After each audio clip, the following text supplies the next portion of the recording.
अब उसको कहीं पर 16 कला पूर्ण, 14 कला पूर्ण, ये भी बहुत विवाद में रहता है कि राम जी को लोग 14 कला पूर्ण कहते हैं, कृष्ण को 16 कला पूर्ण कहते हैं, पर हमारे कई आज के भी धर्माचार्य इस बात को खंडित करते, कोई एकादशी रखता है और सडनली वृंदावन से, द्वारिका से, जगन्नाथपुरी से, बद्रीनाथ से या किसी भी तीर्थ से कोई व्यक्ति घर आ जाए, वहाँ का प्रसाद लेके आए और आपको ऑफर करे और आप मना करो कि नहीं इसमें तो अन्न है, आज तो एकादशी है, तो भी दोष है।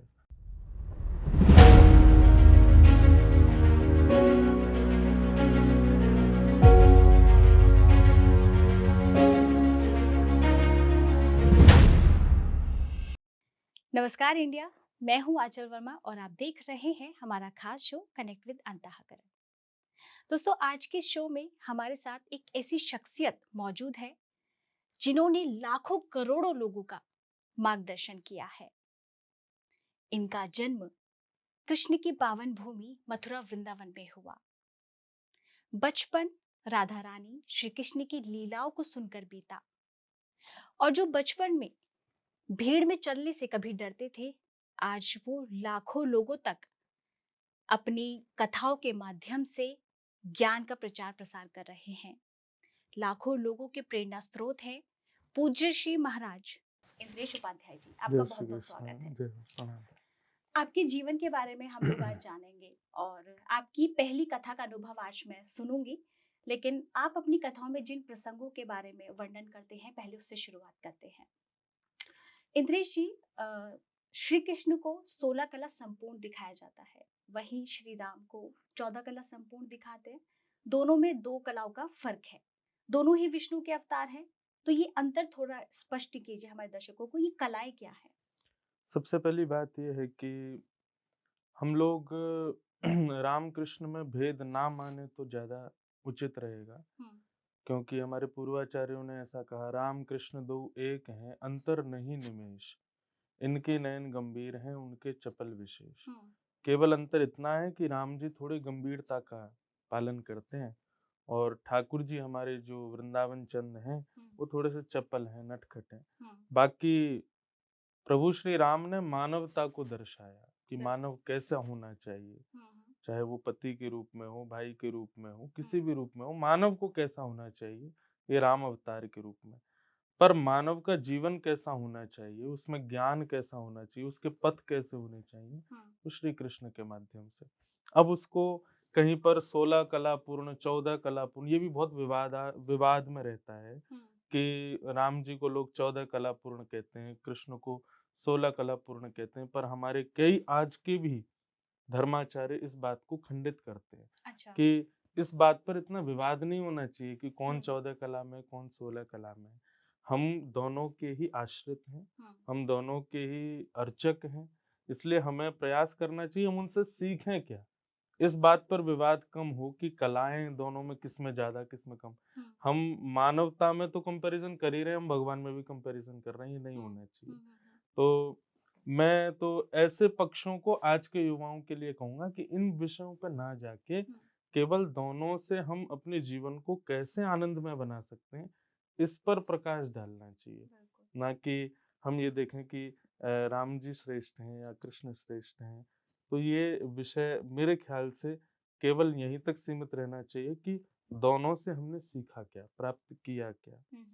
सूर्य में तेज गर्मी है, पर उससे कई सारी चीजें मानव को प्राप्त होती है ना, हम्म। विभ्राट और आदि कई किरणें मिलती हैं। हम्म। तो हम उनसे ग्रहण क्या कर रहे हैं, वो श्रेष्ठ होना चाहिए, ना कि सूर्य चंद्र में भेद हो कि कौन श्रेष्ठ कौन हाँ, सब अश्रेष्ठ। अपनी अपनी जगह पे हाँ, बिल्कुल परफेक्ट। तो इस विषय को मैं यही कहूंगा कि दोनों की कलाओं में श्रेष्ठता या अश्रेष्ठता का ना दर्शन करके, हम्म। दोनों को सम मान करके जिसमें हमारी निष्ठा हो उससे सीख लेनी चाहिए हम्म। बस।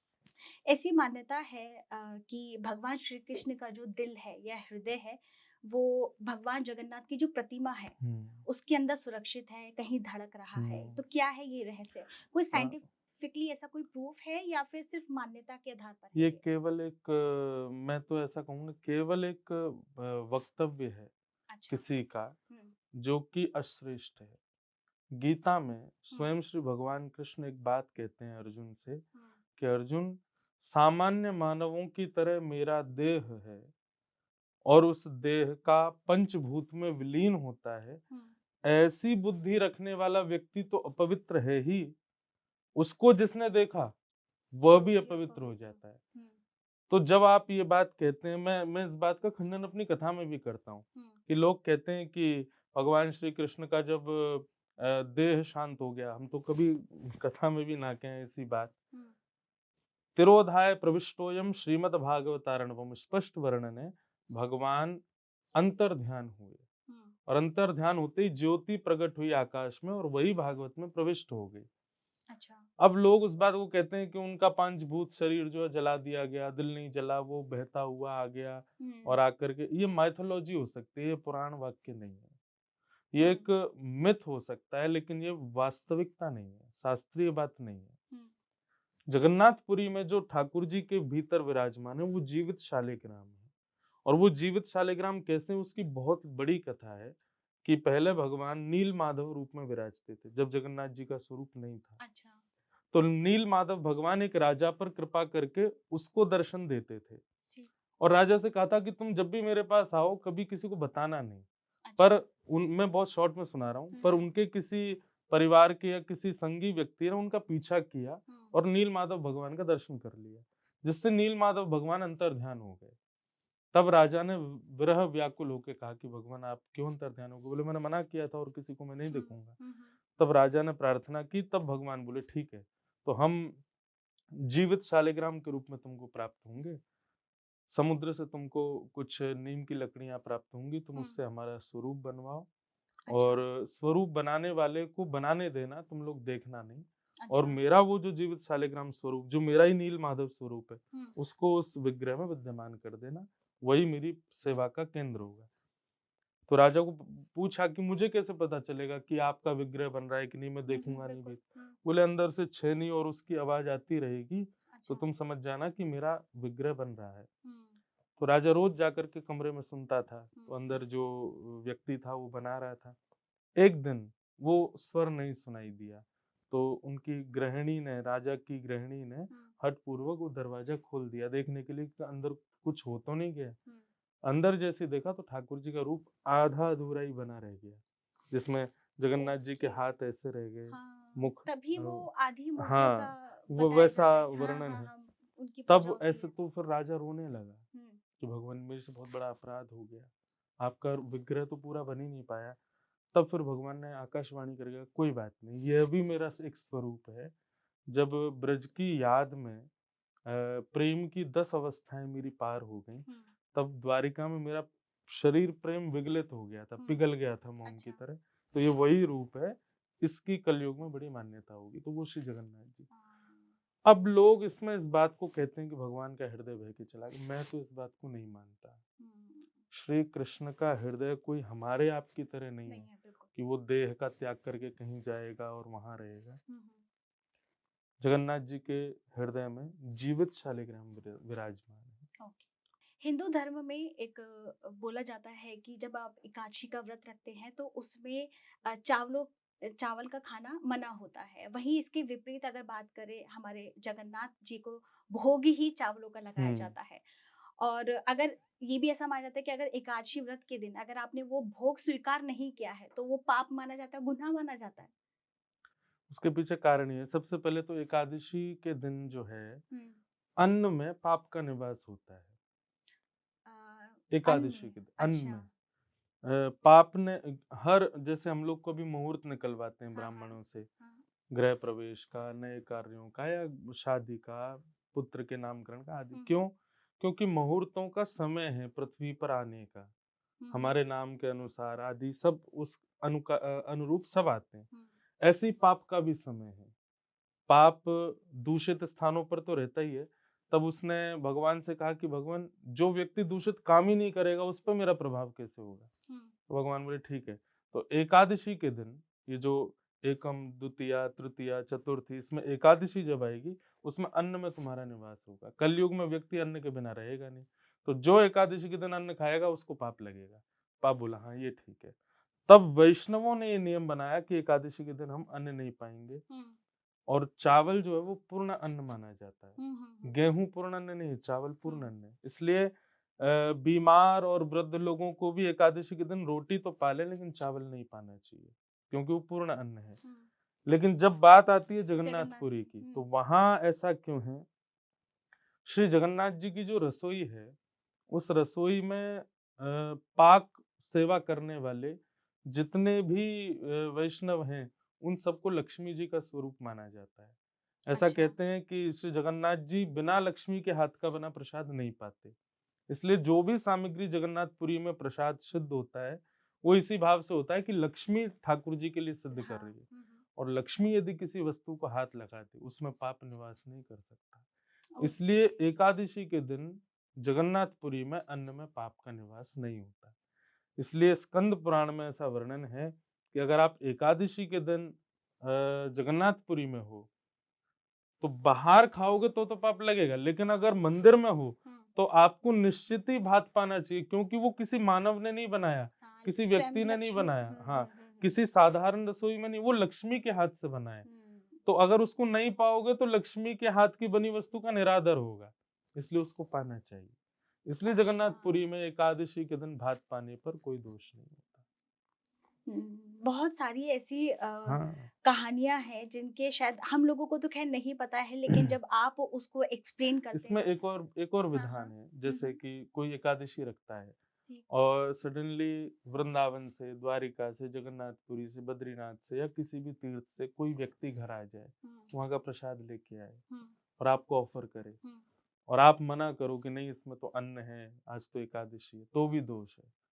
कहते हैं कि तिनके के समान ही सही, एकादशी के दिन भी अगर प्रसाद ठाकुर जी का आ जाए तो उसको पा लेना चाहिए, क्योंकि भगवत प्रसाद में पाप का वास नहीं होता। जो लोग कहते हैं खाना बन रहा है हमारे लिए, उनके लिए हुँ। एकादशी के दिन पाप है, भगवत प्रसाद में दोष नहीं है।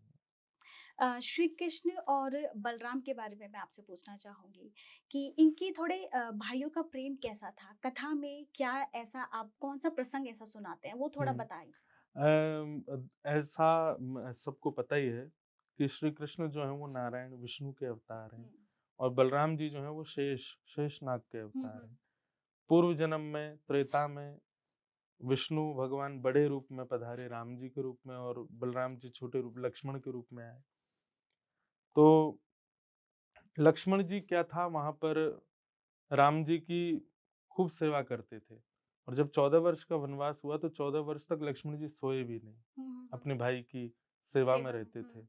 और सेवा करके पूर्ण उनका भाव रखते थे। पर राम जी बड़े होने की वजह से आज्ञा करते थे, बहुत ज़्यादा आज्ञा कि ए लक्ष्मण, नहीं तुम अब सोओगे, तुम अब शयन करोगे, तुम थोड़ा खा लो।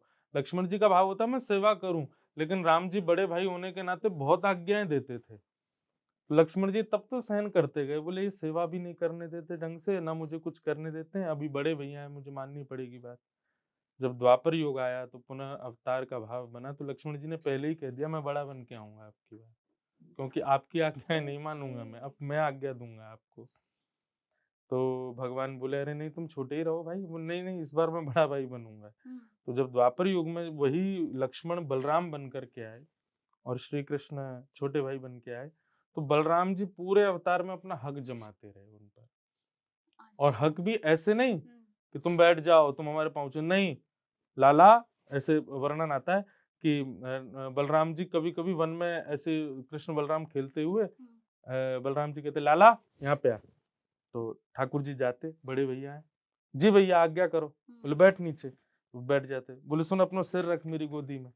तो ठाकुर जी कहते मुँह को नींद तो आ नहीं रही, बोले बड़े भैया हमारी बात माननी पड़ेगी। तो ठाकुर जी बेचारे चुपचाप सर रखते और श्री बलराम जी उनका सर सहलाते, कभी पैर दबाते। तो ठाकुर जी कहते आप बड़े भैया हो आप, बोले हम बड़े भैया हैं, हमारी हाँ, बात माननी पड़ेगी, नहीं बिल्कुल। तो अभी तो कुछ देंगे।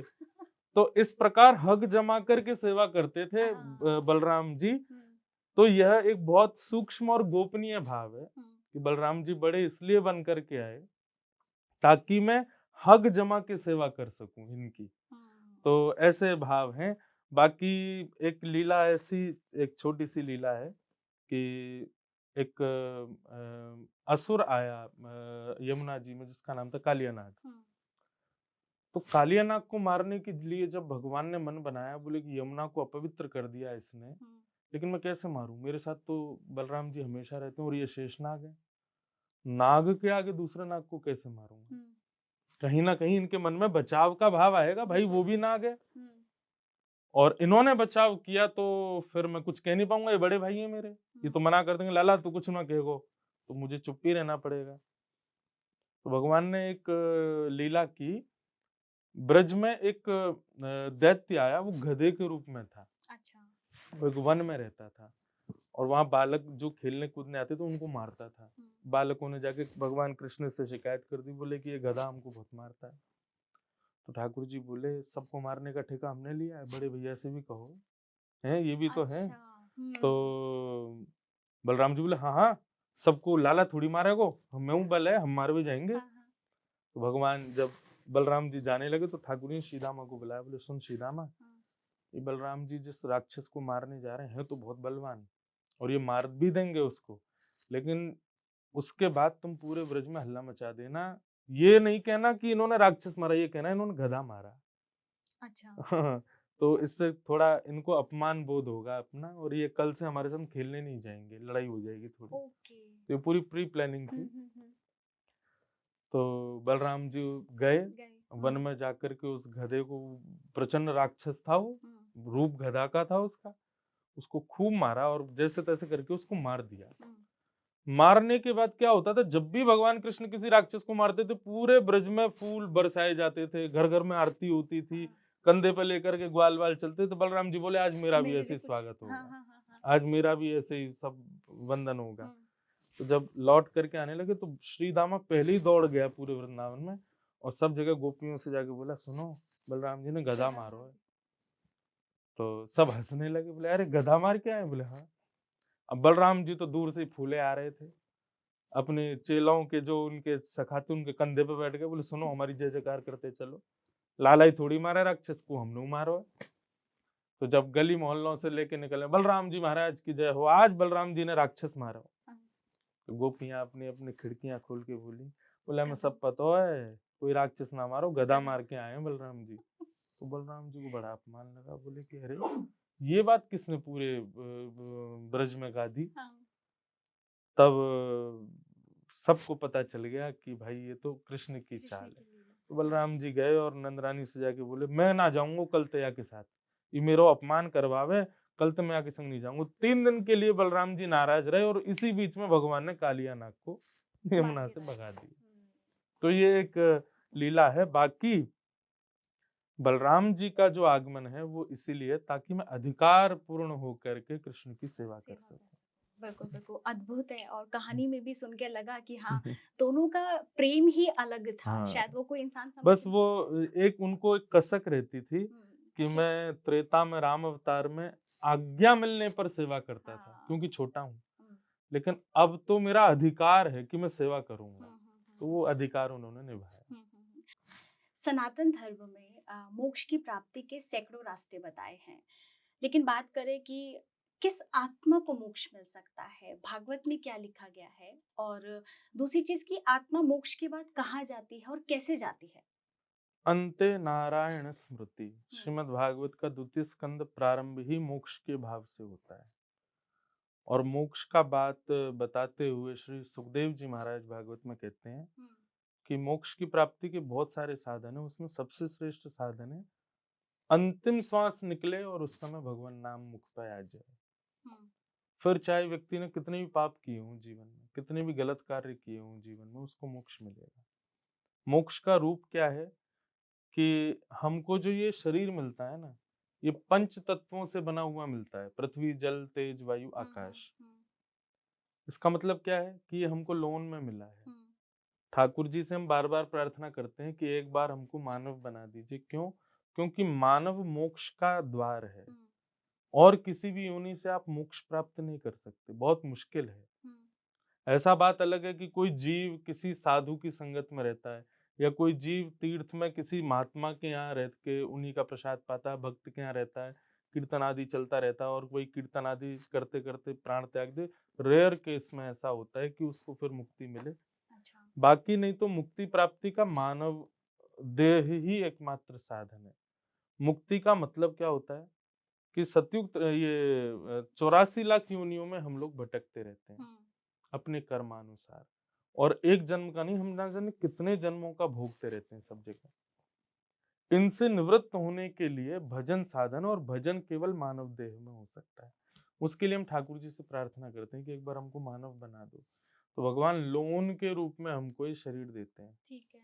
5 लोग मिलकर के हमारे शरीर को बनाते हैं, पृथ्वी, जल, अग्नि, वायु, आकाश। हम्म, पाँचों जब लोन देते हैं तो इंटरेस्ट उसमें ये बनता है कि इस देह को आपको हमको वापस करना है पूरा जीवन जीने के बाद, परंतु इस देह को लोन अच्छे से चुकाना है इंटरेस्ट के सहित। हम्म, और वो क्या इंटरेस्ट क्या लगेगा कि जो जैसा हमने देह दिया उसको और पवित्र करके हमको देना है। तो गंगा स्नान के द्वारा इसको पवित्र करो, तीर्थ स्थान जाओ वहां पवित्र करो, असहाय लोगों की सहायता करके पवित्र करना, दान पुण्य करके पवित्र करना, इससे कुछ भी अभद्र मत करना, किसी का अनित मत करना, किसी का बुरा मत करना, नहीं तो तुम्हारा लोन और ज्यादा जैसे बैंक लोन ना बट जमा करने पे, इंटरेस्ट ना जमा करने पे आपके ऊपर केस फाइल भी कर सकती है, आपकी चीजें भी हड़प सकती है। हम्म, ऐसे ये पंच तत्व भी हम पर ध्यान रखते हैं। हम्म, जब हमारी मृत्यु होती है तो पंच तत्व ये देखते हैं कि इसने हमारा देह जो हमने इसको दिया था वो वापस लौटाते समय कैसा करके दिया है। अच्छा। उसी के रूप पर फिर हमारे पाप पुण्य नरक और स्वर्ग निर्धारित होते हैं। ठीक है। यदि हम लोग उसको बहुत पवित्र करके उनको वापस करते हैं, हम्म, बहुत शुद्ध करके उनको देते हैं, हम्म, तो वही पंचतत्व ठाकुर जी से कहते हैं अब इसको निवृत्त कर दो। इसने हमारा जो पंचतत्व हमसे लिया था उसको अत्यंत शुद्ध पवित्र और बहुत सुंदर बना करके हमको दिया है। तो उनकी आज्ञा पर भगवान उनको मुक्त कर देते हैं, और मुक्त होने के बाद व्यक्ति को पुनर्जन्म न विद्यते, और उसका पुनर्जन्म नहीं होता, वो ठाकुर जी के संग ही रहेगा। तो इसमें बात ये आती है कि पवित्र हम्म। शरीर को करना है कि आत्मा को करना है? शरीर के द्वारा आत्मा को करना, पर हम्म, पवित्रता शरीर की भी तो होगी। हम्म, शरीर करता तो आत्मा ही है। हम्म, मैं पानी पी रहा हूँ, भाव तो आत्मा का ही है, मन का ही है, पर हम्म, पीऊंगा तो शरीर के द्वारा ना। तो आत्मा पवित्र होती है, उस आत्मा को मोक्ष मिलेगा, हम्म, परंतु किया जाएगा शरीर के द्वारा, पंच इंद्रियों के द्वारा, पंच ज्ञान इंद्रियों के द्वारा। हम्म, तो कर्ता को प्रधान माना जाता है, पर मोक्ष मिलेगा आत्मा को। हम्म, तो यही एक साधन है। तो मानव शरीर हमको मिला है पंच तत्वों को पवित्र करके इस आत्मा को निवृत्त करना है, भगवत प्राप्ति करानी है। हम्म, और जब भगवत प्राप्ति हो जाती है फिर पुनर्जन्म न विद्यते, फिर पुनर्जन्म नहीं होता। फिर पुनर्जन्म कब होगा? जब ठाकुर जी कोई रूप धारण करके आएंगे, हम्म, तब हम ही मधुमंगल, श्री दामा, कंस आदि जो भी ये सब आते हैं, हम्म, ये सब मोक्ष प्राप्त किए हुए वैष्णव ही आते हैं ठाकुर जी के साथ।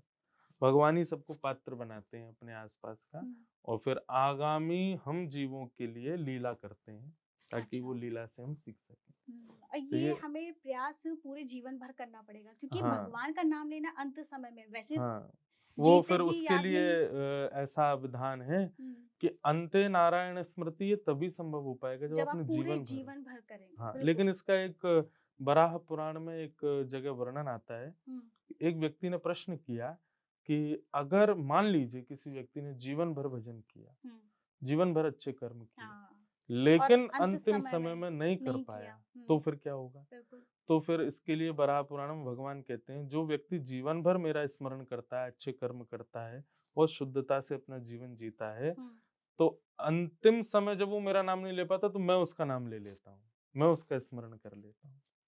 तो मतलब मान अच्छा। लीजिए कि हमने पूरा जीवन व्यतीत कर दिया, पर ठीक है। अंत कैसा हुआ ये कोई नहीं जानता। हम्म, कोई ऐसी दुर्घटना हो गई कि हम ले ही नहीं पाए भगवान नाम, तो फिर निश्चित इसमें कोई दिक्कत की बात नहीं, ठाकुर जी हमारा स्मरण कर लेते हैं। और ये तो शायद आज के कलयुग के इंसान के लिए तो बेहद मुश्किल है। है तो सही, पर करना चाहिए, हम्म, क्योंकि कलयुग में ही ये अलाव है बस।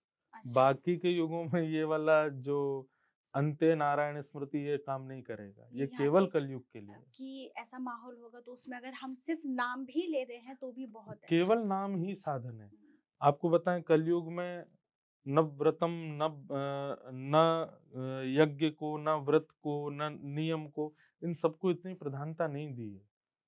वहां पर कहते हैं केवल नाम, कलौ केशव कीर्तनात्। कलयुग में जितना हो सके कीर्तन करो। कीर्तन से ही आपको भगवत प्राप्ति होगी।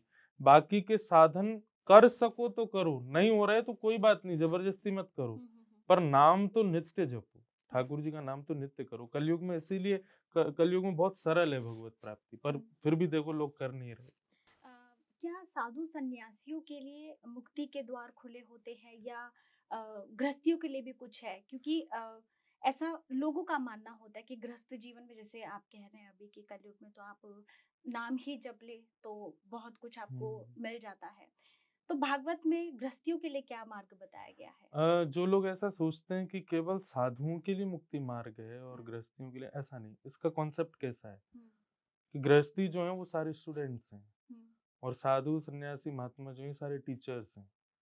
तो टीचर तो आपकी पूरी तैयारी करवाता है, आपके क्वालिफ़िकेशन के लिए। हुँ, पर ज़रूरी नहीं है वो स्वयं क्वालिफ़ाइड हो उस चीज़ में, वो स्वयं क्वालिफ़ाई कर पाएगा। तो मैं भी अपने आप को इसी रेंज में लूँगा। ज़रूरी नहीं है कथा वक्ता, साधु, सन्यासी, महात्मा या इस प्रकार से प्रवचन करने वाले वो निश्चित है कि वो मुक्त होंगे, नहीं। हुँ, उनकी वाणी सुन कर के जो उसका पालन कर रहे हैं वो मुक्त होंगे। अगर वो बोलने वाले भी पालन करते हैं तो वो मुक्त हो पाएँगे। तो मुक्ति के द्वार तो गृहस्थों के लिए ही है मूल रूप से। तो गृहस्थियों को तो इसका पालन करना ही चाहिए। तो ये कॉन्सेप्ट जो हमारे दिमाग में है ना कि केवल साधु, सन्यासी, महात्मा और भजनानंदी ये तो मुक्ति ही है, इनको तो इनके लिए ही मुक्ति है, ऐसा नहीं है। वो सबके लिए है। पर वो टीचर्स हैं, वो आपको ट्रेंड कर रहे हैं। तो जैसे आपने कहा नाम जपना ही आज के समय में बहुत होता है, तो आप तो बचपन से ही नाम जप रहे हाँ, हैं। तो वो मतलब एक बात बता रहे कि हुँ, अगर कोई भी कथावाचक है या कोई भी साधु संत है, तो वो तो बचपन से ही कर रहे हरि हैं। नाम जप रहा है हुँ। और तो ये तो नेचुरल सी बात है कि फिर वो तो उनके लिए मुक्ति का हाँ, द्वार तो खुला ही है। वो तो खुलेगा ही। पालन उम करने उम, वाली फिर क्या हाँ, बात है? पालन मतलब कई लोग केवल और केवल नेम फेम और अन्य चीज़ों प्रदर्शन के लिए, प्रदर्शन के लिए हाँ। इस मार्ग को अपनाते हैं। हुँ, तो नाम तो भगवान का ले रहे हैं, पर सामने वाले से वो केवल वो भाव नहीं है। आकर्षण चाहते हैं। हाँ। फॉलो आज की डेट में कहें फॉलोअर्स बढ़ाना चाहते हैं, हुँ, पर वो स्वयं उस चीज़ में उतरे हुए उतरे नहीं हुए हैं। नहीं है। तो फिर उनके लिए वो कल्याण का हुँ, कारण नहीं बन पाएगा। हुँ, हुँ, हुँ। तो इसलिए मैंने उनको टीचर्स की उपाधि दी। वो आपको ट्रेनिंग दे रहे हैं। आप उसके माध्यम से कैसे करते हैं, वहाँ कैसे नहीं? क्वालीफाई कर लो, हुँ, पर वो स्वयं भी अगर जीवन में उतारेंगे तो ही उनका कल्याण होगा, हुँ। तभी वो संभव हो पाएगा। जैसे शास्त्र बहुत सारे हैं, लेकिन अगर मैं आपसे कहूँ सर्वोत्तम शास्त्र, तो वो कौन-सा है? ऐसा कोई एक को नहीं कह सकते, लेकिन यही बात वेदों का और पुराणों का चयन करने वाले, लिखने वाले वेदव्यास जी से जब पूछा गया था, हुँ, तो उनसे ये नहीं पूछा गया कौन सा श्रेष्ठ है। हुँ। उनसे ये पूछा गया कि इन सब में श्रेष्ठ बात क्या है। श्रेष्ठ बात क्या है? हाँ, सब शास्त्रों में सबसे श्रेष्ठ बात आपको कौन सी लगती है। हुँ, तब श्री वेदव्यास जी महाराज ने कहा, अष्टादश पुराणेषु व्यासस्य वचनद्वयम् परोपकार पुण्याय पापाय परपीडनम्। हुँ, बोले मैंने 18 पुराण लिखे, 4 वेद लिखे, लेकिन इन सब में सबसे श्रेष्ठ बात यही है कि परोपकार पुण्याय, दूसरे का उपकार करोगे उससे आपको पुण्य मिलेगा और जो आपको अपने लिए प्रिय नहीं है वो किसी के साथ करोगे उसी से आपको पाप लगेगा। ये 2 श्रेष्ठ बातें श्री जो आपको वेदव्यास, प्रिय नहीं लग रहा जो है, आपको अपने लिए अपने प्रिय लिए नहीं प्रिय है, नहीं है। वो हाँ, किसी के साथ मत करो। अगर आप वो हाँ। करते हो तो आपको पाप लगेगा। जो आपको अपने लिए प्रिय नहीं है। अब इसमें भी एक बात, हुँ, ये बात मैंने कहीं और भी पॉडकास्ट में कही, तो एक आदमी क्या बोला, मुझे बर्गर अच्छा नहीं लगता, मैं किसी और को खिलाऊँगा तो मुझे पाप लगेगा क्या? हुँ, ये गलत बात है। ये उपहास का विषय नहीं है। हाँ, पर बिल्कुल। एक सामान्य बात है कि आप, मुझे जो व्यवहार अपने लिए अच्छा नहीं लगता, हुँ, मैं वो किसी और के साथ नहीं ना कर करूँ, हुँ, यही पाप है। और जितने असहाय लोग मुझे दिखें, मैं संभव हो सके उनका हुँ, सहायता करूँ, चाहे वो ज्ञान में हो, चाहे वो धन में हो, हुँ, चाहे वो किसी भी प्रकार के मेरे बल में हो, मैं उसकी सहायता करूँ, इसी से मुझे पुण्य प्राप्त होगा। वेदव्यास जी कहते हैं ये 2 बातें अगर समझ ली, हुँ, तो आपने सारे शास्त्र और सबका सार ले लिया। हुँ। बस ये 2 बातें आपके जीवन में आनी चाहिए। बहुत ज़रूरी। और फिर भी अगर आप कहें कि फिर भी महाराज जी आप कुछ कहो कि एक चीज़, हुँ, एक शास्त्र, एक तो वो क्या है? तो वो श्रीमद् भागवत। क्योंकि श्रीमद् भागवत तब तक वेद व्यास जी लिखते रहे शास्त्रों को जब तक उनके मन को संतोष नहीं हुआ। एक शास्त्र लिखा, एक वेद लिखा, एक पुराण लिखा, मन असंतुष्ट तो दूसरा लिखा, असंतुष्ट तो तीसरा लिखा। लेकिन जैसे ही भागवत की रचना हुई ना, भागवत की रचना के बाद में इतने प्रसन्न थे श्री वेद व्यास जी कि उन्होंने अपनी कलम को गंगा जी में ही बहा दिया। बोले अब कुछ लिखना शेष ही नहीं है। तो श्रीमद् भागवत शास्त्र जो है, ये सबका, इसको पुराण संहिता कहते हैं और पुराणों का राजा कहते हैं। सबका सार है, सारम सारम समुद्भुतम। अगर आपने भागवत का आश्रय ले लिया तो मतलब चतुर्वेद, महाभारत आदि आदि सब शास्त्र, सबका सार है वहां पर। तो इसलिए भागवत सर्वोपरि है। जैसे कि ऐसा मानते हैं कि अगर आपने चार धाम की यात्रा की है तो आप भागवत कथा सुन सकते हैं। अगर आपने चार धाम की यात्रा नहीं की है, हम्म ऐसा कुछ है? ऐसा कोई भाव नहीं है। हम्म। कथा जब आप सुनते हैं ना, हम्म। तो कई स्थान ऐसे हैं जहां आप गए नहीं हो, पर वहां सुनकर के आपका मन पहुंच जाता है। तो ये भी एक बनी चनाई बात है कि चार धाम यात्रा करी हो तभी। अब चार धामों में कई धाम तो मैं भी नहीं गया हूँ अभी तक, लेकिन मैं तो कथा कहता हूँ। 7 साल हो गए मुझे कथा कहते हुए। तो ये कोई बात नहीं है कि चार धाम यात्रा की हो या स्पेसिफिक तीर्थ में गए हो तभी आप कथा सुन सकते हो, ऐसा नहीं है। ज्ञान है, ज्ञान तो आप किसी भी स्थिति में ग्रहण कर सकते हो। उसके लिए कोई वो क्या बोलते हैं उसको, कोई स्पेसिफिक आपके पास में वस्तु होना आवश्यक नहीं है। बस भाव चाहिए, एकाग्रता चाहिए, सुनो। जब जब भगवान ने इस धरती पर अवतरित हुए हैं, तब तब एक धर्म की स्थापना हुई है। जब भगवान श्री कृष्ण धर्म की स्थापना करने के बाद अपने गोलोक धाम में विराजमान होते हैं, उसके बाद धर्म किसकी शरण में जाता है? ये भागवत के 6 प्रश्नों में अंतिम प्रश्न है। हाँ। धर्म कम शरणम गतः। हम्म। धर्म किसकी शरण में जाता है? हम्म। तो धर्म हम लोगों के लिए ठाकुर जी ने स्थापित किया। सबसे पहली बात, धर्म है क्या? धार्यते इति धर्म। तो सबको धारण करना सिखाए, उसको धर्म कहते हैं। तो निश्चित है कि हमारे लिए स्थापित किया, तो हम सबके पास ही धर्म है। हम सबकी सेवा में धर्म है और हम सब उसके सेवक हैं, ऐसा कहें। और उसी के लिए कहा जाता है कि धर्मो रक्षति रक्षिता, कि धर्म की तुम रक्षा करो, धर्म तुम्हारी रक्षा करेगा। तो इसका सीधा उत्तर यही है कि हम सब धर्मावलियों के पक्ष में धर्म है, हमको उसकी रक्षा करनी है। ठाकुर जी स्थापित करके गए, अब उसकी रक्षा करने की जिम्मेवारी हम सबकी है। वो हमारी शरण में है, तो हम ही उसके रक्षक हैं। तो यही इसका उत्तर है कि धर्म हम सबके लिए स्थापित हुआ, तो हमारा दायित्व है कि उसका पालन करें।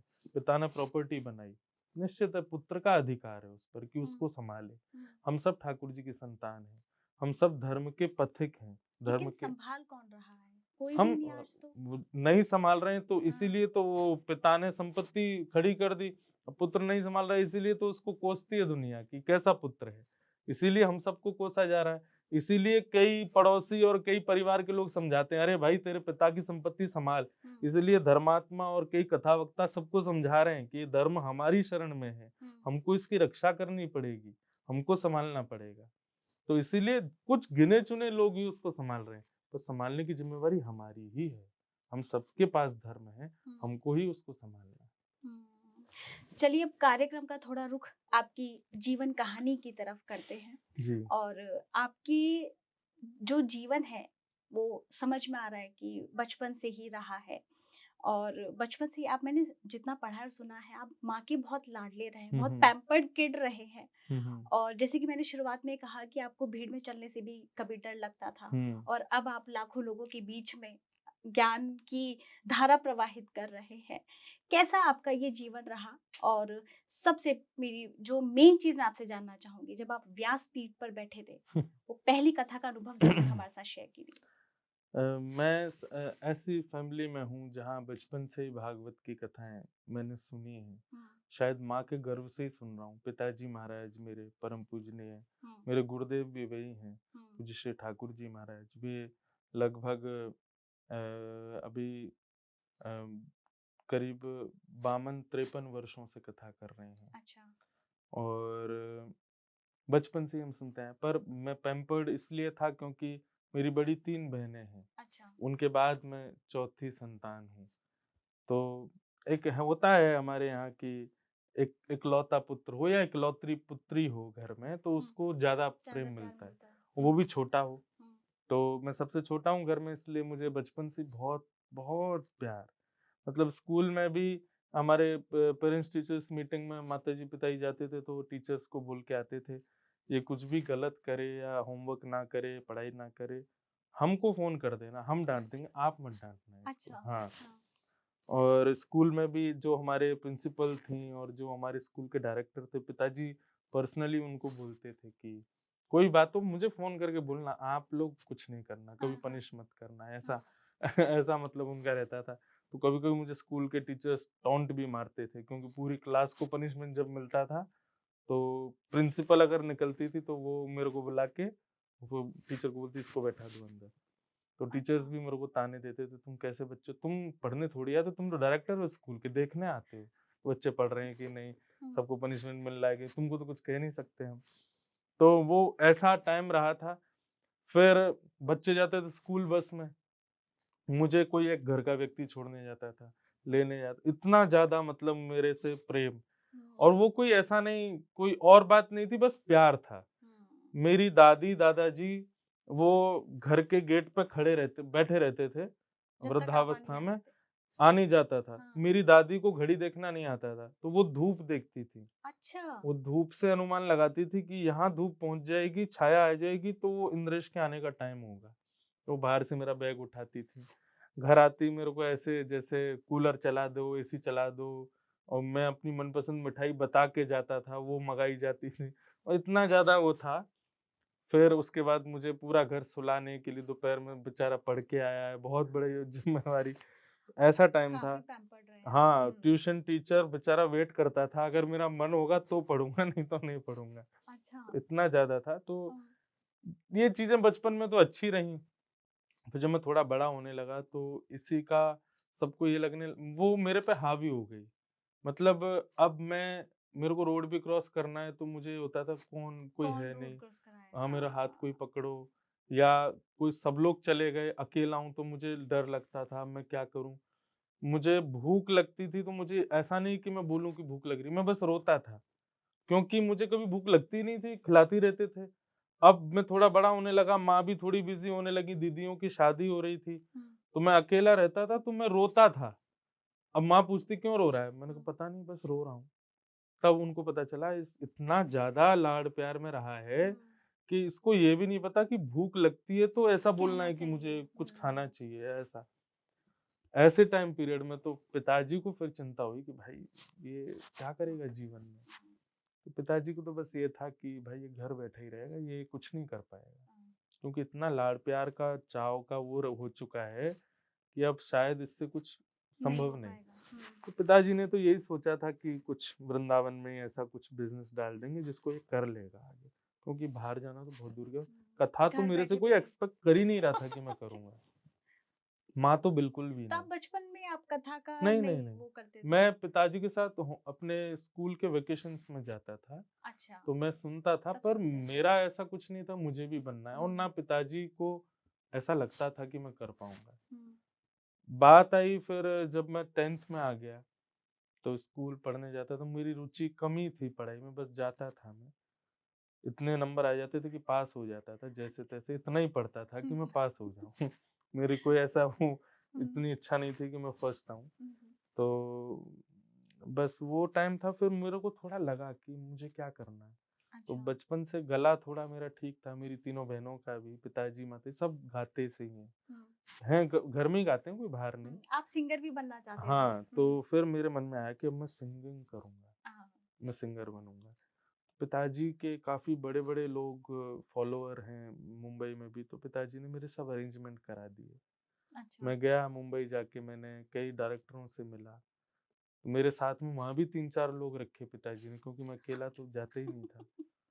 तो वहाँ मैं गया डायरेक्टर, तो वहाँ जब मैंने लोगों को देखा कि हुँ, भाई मैं तो एक वो कहे ना वीआईपी कोटा से आया हूँ किसी डायरेक्टर से मिलने, लेकिन कई लोग तो अपने ऑडिशंस दे के कितना स्ट्रगल करके आ रहे हैं, और हम्म। वो उनकी गायकी सुन के मुझे लगता था मैं तो कुछ भी नहीं हूँ, मैं तो ऐसे शौकिया गायक हूँ। बस मन थोड़ा विचलित और चिंतित सा रहता था। तब मैंने अपने पूज्य नाना जी से फोन पे बात की, तो नाना जी ब्रज भाषा में बोले, लाला का कर रहे हो? मैंने, नाना जी गायक बनवे आवे हूँ बम्बई। तो बोले, अच्छा लाला का करेगो गायक बन के? मैंने कहा, दुनिया को रिझाऊंगो गा के। तब नाना जी बोले, लाला दुनिया बड़ी विचित्र है, आज तो से रीझ जाएगी, लेकिन कल तो से बढ़िया कोई आ जाएगो तो वासी रीझ जाएंगे, तो वो भूल जाएंगे। तो यदि ये आवाज दई है ठाकुर जी ने, तो ऐसा कछु कर कि सदा तो से रीझे रहे, और दुनिया रीझ है ये प्रयास मत कर, दुनिया बनावे वालो रीझ है, या को प्रयास कर। बस वो फिर मैं पूरी रात सोया नहीं उस दिन। मैंने कहा तो इसके लिए तो फिर एक ही उपाय है, पिताजी की व्यासपीठ, मेरा गाना भी वहीं से हो सकता है, और मैं उससे कुछ संदेश भी सबको दे पाऊंगा। तो वो आपकी लाइफ का ट्रिगर पॉइंट था जो हाँ, होता तो है। बस मैं लौट आया वृंदावन। अच्छा। पिताजी ने पूछा, आप क्या विचार है? मैंने कहा, पिताजी कथा करनी है। पिताजी हंसे, हम बोले, ये हंसी मजाक नहीं है, और लाडले बच्चों का काम नहीं है। यहाँ घर से 2-2 महीने दूर रहना, माँ के आंचल से दूर रहना, तुमको तो भूख लगती है तो तुम बोल नहीं पाते कि हाँ रोते हो, ये क्या? और इतने लाखों लोगों का जीवन तुम्हारे हाथ में, जिम्मेवारी। तुमको एक डॉक्टर भी प्रणाम करेगा, चार्टर्ड अकाउंटेंट भी प्रणाम करेगा, साइंटिस्ट भी प्रणाम करेगा, इनका प्रणाम पचा नहीं पाओगे यदि ऐसे ही बैठ गए तो। ये व्यासपीठ जितनी जल्दी उठाती है उतनी जल्दी गिरती भी है। तो पिताजी की वो सब बातें थी, पर मेरे को मन में विश्वास था मैं करूंगा। तो पिताजी बोले, ठीक है, तो फिर अब तुम अपना स्कूल प्राइवेट करो, क्योंकि अब तो तुम्हें एक ही नाव में पैर रखना पड़ेगा। तो 11th-12th मैंने दोनों प्राइवेट किए। मैंने कहा अब जब मेरा जीवन यही है तो मैं यही करूंगा। अच्छा। तो वो मैंने प्राइवेट फॉर्म भर दिया था। उसके बाद फिर गुरुजी घर ही आते थे पढ़ाने। 7 गुरु बदले मैंने। अच्छा। कोई मारते हैं, कोई तेज बोलते हैं, कोई ऐसे करते हैं, कोई ये, इन सब से मैं इतना। पिताजी बोले, बेटा एक की शरण ग्रहण करो, ये क्या तुम कोई ट्यूशन टीचर थोड़ी है, तुम बदल रहे हो इनको। फिर अब तक जो मेरे गुरुजी हैं, जिन जो मुझे अभी भी पढ़ाते हैं, वो जब मेरे जीवन में आए, पंडित शिव प्रसाद उपाध्याय, उन्होंने आते ही मेरे को परख लिया कि ये लात का भूत नहीं है, ये तो लाड़ का भूत है। वो मुझे लाड़ से ही पढ़ाते थे, खेल खेल में मेरे साथ खेलना, बातें करना, मेरे साथ में सो जाना कमरे में, कभी अपने साथ घुमाने ले जाना, उसी बीच में मुझे महाभारत के प्रसंग सुना देना, उसी बीच में फिर कभी ऐसे कुछ करना। मतलब उन्होंने एक प्रकार से मुझे पहले लोभ दिया।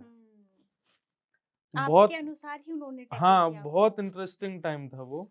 मुझे पढ़ाते कम थे, मुझे बस वो खेल ऐसे ही मेरी मनपसंद चीजों में ले जाके मुझे लोभ देते थे कथाओं का। तो महाभारत के जब उन्होंने मुझे प्रसंग कहे, तो मैं अपने आप, मेरे को अंदर से प्रश्न आता था, गुरुजी तो फिर ऐसे कैसे हो गया? तो बोलते, ऐसा नहीं ऐसा हुआ, ऐसा नहीं ऐसा हुआ। मैंने कहा, कर्ण को क्यों मार दिया? वो तो भैया ही था, फिर ऐसा क्यों? तो इन सब चीजों से वो चीज मेरे दिमाग में बैठने लगी। अब मुझे ऐसा होने लगा कि नहीं, गुरुजी खेलेंगे बाद में, पहले पढ़े।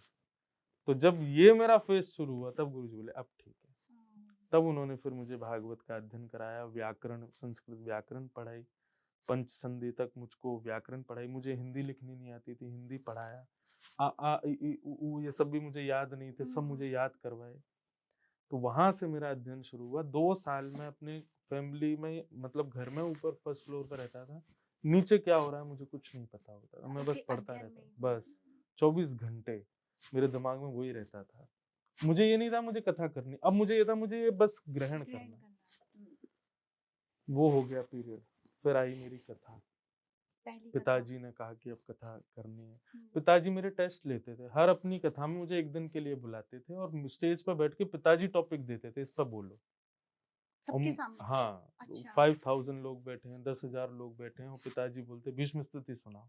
तो मुझे तैयारी रखनी पड़ती थी। पिताजी को पता था इसका पढ़ाई कहाँ तक है, तो उसी बीच में से कुछ भी वो बोलते सुनाओ, तो मुझे सुनाना पड़ता था। तो पिताजी बोले, जिस दिन मुझे लगेगा कि आज इसने ठीक बोला, मैं उसी दिन घोषणा करूंगा अगली कथा की। तो मुझे याद है झांसी में कथा थी, और करीब 20-22 हजार लोग थे पूरे पंडाल में। जहां तक दृष्टि जा रही, लोग बैठे हैं, संस्कार चैनल पे लाइव चल रहा था, और सब बैठे थे। तो पिताजी ने कहा, वृत्रासुर स्तुति सुनाओ। तो मैंने वृत्रासुर की स्तुति सुनाई, वो इतनी भावुक स्तुति थी। स्तुति पूर्ण करने के बाद जब मैंने पिताजी की ओर देखा तो पिताजी के नेत्रों में आंसू थे। और पिताजी ने उसी समय घोषणा की कि अगली गुरु पूर्णिमा पर ये व्यासपीठ पर बैठेंगे। और मैं बहुत खुश था। अच्छा। फिर अब हैं तो बहुत सारी बातें, बहुत बड़ा हो जाएगा आपका एपिसोड। तो फिर फर्स्ट तब से फिर कथा आपकी जो है ये कथा का कथा का प्रारंभ हुआ। प्रारंभ शुरू हो गया। हाँ, फिर फर्स्ट कथा में भी ऐसा था कि मैं सब भूल गया था। स्टेज पे जाते ही? हाँ, स्टेज पे जाते पहला श्लोक ही भूल गया भागवत का। ओ, इतना ज़्यादा भय लगा मुझको। लेकिन फिर मैंने पिताजी के गुरुदेव का स्मरण किया, ठाकुर जी का स्मरण किया और उसके बाद से फिर ये प्रवाह प्रारंभ हुआ। फिर कई दिन तक मेरी कथाएँ नहीं हुई। हम्म, तो फिर मुझे चाव होता था कोई मुझसे सुने। हम्म, तो मैं गौशाला जाता था अपने घर की, अच्छा। सुबह-सुबह 5 बजे। गायों के बीच में बैठे गायों को सुनाता था कथा। अरे वाह। तो गाय कथा सुनती थी और मैंने करीब-करीब 8 महीने तक उनको सुनाया। गायों को कथा सुनाई। कितनी गायों के जन्म मेरे सामने, बछियाओं के जन्म हुए। तो जिस दिन जन्म होता था बछिया का, हम नंदोत्सव मनाते थे गौशाला में। अच्छा। तो मैं बढ़िया सानी करवाता था गायों की और बहुत आनंद आता था। तो वो मेरे टाइम का ऐसा पीरियड था। गोल्डन पीरियड आप। हाँ, तो ग्वारिया जो गायों की सेवा करते वो बैठ जाते थे नीचे, गायों के बीच में तकत डाल के मैं बैठता था, सुबह 5 बजे कथा सुनाता था अंधेरे में और गायें सुनती थी। फिर मैं कभी फैमिली के किसी प्रोग्राम से बाहर जाता था, हाँ। तो उस दिन वो ग्वारिया फ़ोन करके बताते थे आज गायों ने 1-1 किलो दूध कम दिया है। फिर? क्यों? बोले आज कथा नहीं हुई है। तो ऐसा वो एक टाइम पीरियड था। फिर उसके बाद प्रैक्टिकली मैं बहुत रहने लगा कि जो मैं बोलता हूँ उसका प्रैक्टिकली बेस क्या है, लाइफ में लोगों में कैसे चलती है, और फिर वहीं से मेरा जीवन चीजें वैसा शुरू हो होता गई है। है, बिल्कुल। जैसे आप एक सिंगर हैं या आप चाहते थे कि आप लोगों तक जो है अपनी सिंगिंग पहुंचा सके, अगर आप अपनी आवाज में एक प्रसंग कोई सुना दे। मैं प्रसंग के बारे में आपको बता दूं, श्री हुँ। कृष्ण और राधा के वियोग का कोई अब प्रसंग गाकर सुनाइएगा। वियोग का नहीं, मैं एक मिलन का सुनाता हूँ। मिलन का सुना दे। हाँ, तो जैसे रास हमारे यहाँ बड़ा प्रसिद्ध है, हम्म, तो रास में दोनों आए हैं, श्यामाजू, श्री राधा रानी और श्री ठाकुर जी। हम्म, अब दोनों एक दूसरे की प्रशंसा कर रहे हैं अच्छा। कि दोनों लग कैसे रहे हैं। हम्म, तो उसका एक पद है, ब्रज भाषा में है, तो उसमें एक पंक्ति किशोरी जी कहती हैं, एक पंक्ति ठाकुर जी कहते हैं, तो उसका मैं भाव सुनाता हूँ। बिल्कुल। हो बन नाचे नटनी को आली, नंद को किशोर। आली कहते हैं सखी को, हम्म, कि आज वन में नंद के किशोर नाच रहे हैं। जाने जगत नचायो तेरी बहु की मरोड़, बन नाचे नटनी को आली, नंद को किशोर। किशोरी जी पहले कह रही हैं ठाकुर जी को देख के, नंद के किशोर तो पे डारू तृण तोड़ प्यारे, नंद के किशोर तो पे डारू तृण तोड़, मतलब इतने प्यारे लग रहे हो आप कि मन कर रहा है कुछ तोड़ दूं, नजर ना लगे। मिथिला के लोग कहते हैं कि हमारी सीता जी को देख करके राम जी को तृण तोड़ने का मन हुआ, तृण नहीं मिला तो धनुष तोड़ दिया कि कहीं नजर ना लग जाए। इतनी प्यारी थी सीता जी। बोले सीता जी को नजर ना लगी इसलिए धनुष तोड़ा था कि हमारी नजर ना लग जाए। तो वही यहाँ किशोरी जी कह रही हैं, नंद के किशोर तो पे डारू तृण तोड़, सुन मुरली की घोर मेरे, मन नाचे मोर। सुन मुरली की घोर मेरे, मन नाचे मोर रे, बन नाचे नटनी को आली, नंद को किशोर। अब ठाकुर जी कह रहे हैं हमारी प्रशंसा कर रही हैं, हम भी करें।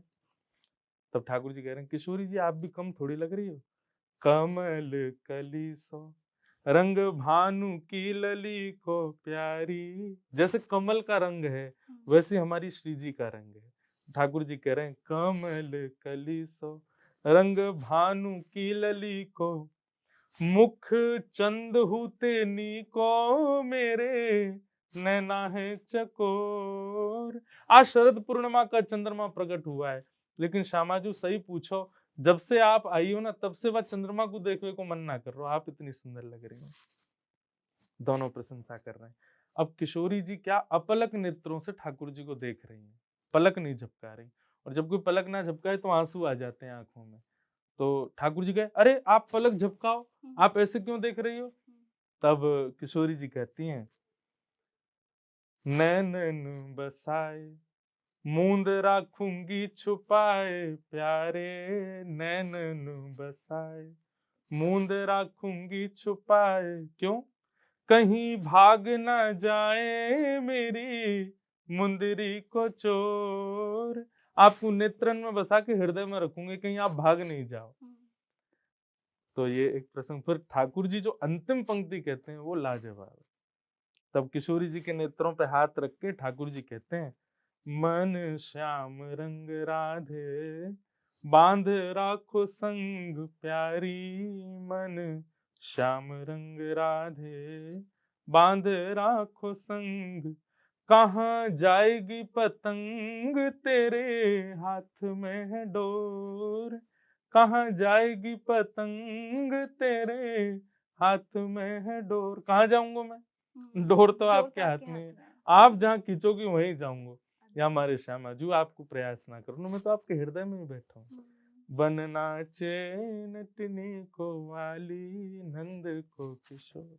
इस प्रकार फिर रास बिहार हुआ।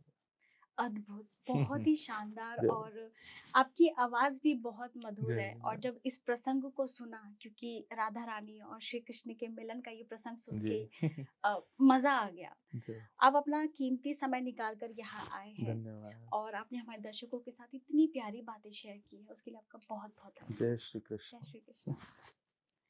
तो ये थे हमारे साथ पूज्य श्री महाराज इंद्रेश उपाध्याय जी। अगली बार फिर मौजूद होंगी एक और नए आध्यात्मिक गुरु के साथ, एक नई जानकारी के साथ। आप देखते रहिए स्पीकिंग ट्री। नमस्कार।